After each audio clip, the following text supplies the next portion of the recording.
அண்மை செய்தியை பார்த்து வருகிறோம். சைஃப் அலிகானை கத்தியால் குத்தியவர் கைது செய்யப்பட்டிருக்கிறார். அது குறித்தான அண்மை செய்தியை பார்த்து வருகிறோம். சைஃப் அலிகானை கத்தியால் குத்திய நபரை காவல்துறை கைது செய்திருக்கிறது.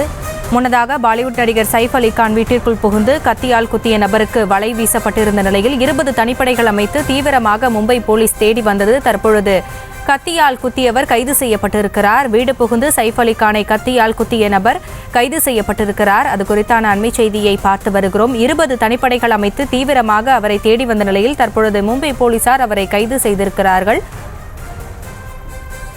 விவரங்களோடு இணைகிறார் எமது செய்தியாளர் மதியழகன். தற்பொழுது 20 தனிப்படைகள் அமைத்து தேடி வந்த சைஃப் அலிகானை கத்தியால் குத்திய நபர் கைது செய்யப்பட்டிருக்கிறார். அவர் எதற்காக இவ்வாறு செய்தார், என்ன நடக்கிறது, விவரங்களை வழங்கலாம்.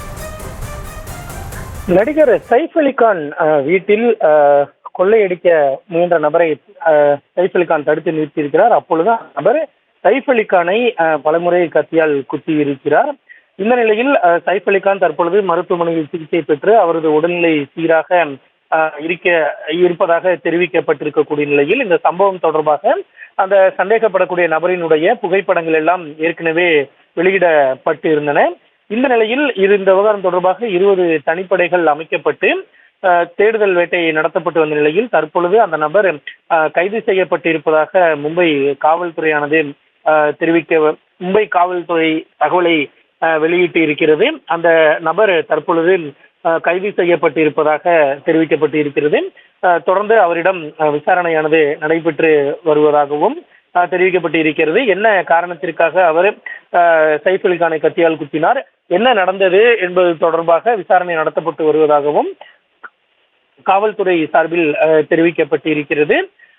அது அவர் முழுமையான விசாரணை நடத்தப்பட்ட பின்னர் இது தொடர்பான முழு தகவல் தெரிவிக்கப்படும் என்றும் காவல்துறை சார்பில் தகவல் தெரிவிக்கப்பட்டு இருக்கிறது. மும்பை பேண்ட்ரா போலீஸ் இந்த நடவடிக்கையை மேற்கொண்டிருக்கிறார்கள்.